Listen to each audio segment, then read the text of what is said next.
এইভাবে গরুর মাংস রান্না করলে সবাই প্লেটের ভাত শেষ করবে আঙুল চেটে পুটে। আর এই গরুর মাংস রান্নার শেষ পর্যায়ে এমনই একটি স্পেশাল মশলা ব্যবহার করব যা গরুর মাংস রান্নার স্বাদ বাড়িয়ে দিবে। দেখে তো বুঝতে পারছেন কি লোভনীয় হয়েছে মাংস রান্নাটা। তো আসসালামু আলাইকুম এভরিওয়ান, আশা করছি রেসিপিটি আপনাদের কাছে ভালো লাগবে। তো এখানে আমি প্রথমেই গরুর মাংসগুলো বাজার থেকে আনার পরে আমি আজকে যে পরিমাণে গরুর মাংস রান্না করব ঠিক ততটুকু পরিমাণে গরুর মাংস নিয়েছি। তো আজকে আমি প্রায় 1.5 কেজির মতো গরুর মাংস রান্না করব, আর এটা একদম ফ্রেশ গরুর মাংস ছিল। আর ফ্রেশ গরুর মাংস কিন্তু বাজার থেকে আনার সাথে সাথে রান্নার স্বাদটাই আলাদা থাকে। আমি যেটুকু পরিমাণ মাংস রান্না করব তাই আমি ধুয়ে কেটে পরিষ্কার করে নিয়েছি। আর এখানে প্রথমেই আমি কড়াইতে পর্যাপ্ত সয়াবিন তেল দিয়ে বাটা মশলা অ্যাড করে দিলাম।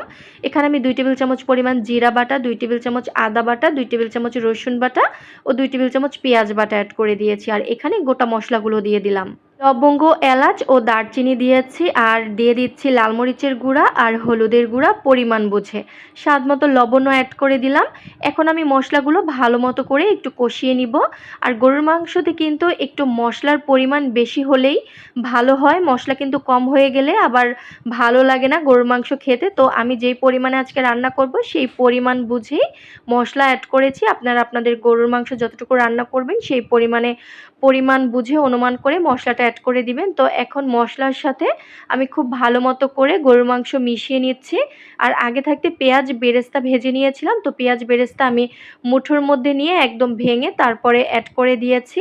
তো অবশ্যই পেঁয়াজ বেরেস্তা দিয়ে গরুর মাংস রান্না করার ট্রাই করবেন, এতে কিন্তু গরুর মাংসের স্বাদ অনেকটা বেড়ে যায়। আসলে ছোট ছোট টিপস ফলো করলে দেখা যায় যে রান্নার স্বাদ দ্বিগুণ বেড়ে যায়।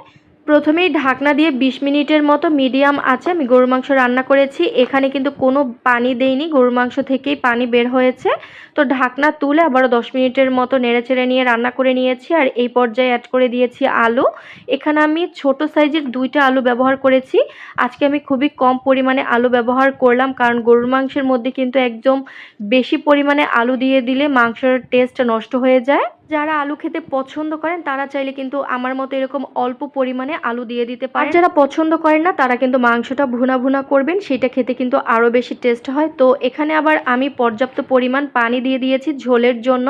তো এখানে আমি 2 কাপের মতো গরম পানি ব্যবহার করেছি, আর দিয়ে দিলাম 3-4টা রসুন।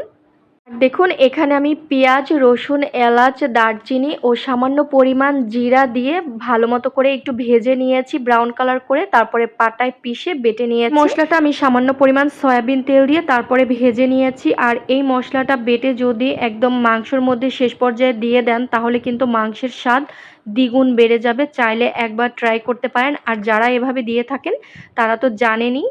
এই মশলাটা চেষ্টা করবেন মাংস চড়িয়ে দিয়ে তারপর এই মশলাটা বেটে দেওয়ার জন্য।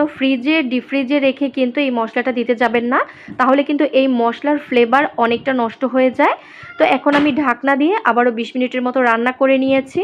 মাংস রান্না হয়ে গেলে আমি এখন পরিবেশন করে নিয়েছি। আর আপনারা দেখেই তো বুঝতে পারছেন যে মাংসের কালারটা কি সুন্দর এসেছে। কালার দেখেই হয়তোবা বুঝতে পারছেন যে মাংসের স্বাদটা কীরকম হতে পারে। সম্ভব মজার হয়েছিল গরুর মাংস রান্নাটা। সবাই তো আঙুল চেটে পুটে প্লেটের সব ভাত খেয়ে নিয়েছে আর অনেক অনেক প্রশংসা করেছে। রেসিপিটি আপনাদের কাছে ভালো লেগেছে আর সহজও লেগেছে। আজকের মতো এখানেই বিদায় নিচ্ছি। ভালো থাকুন, আল্লাহ হাফিজ।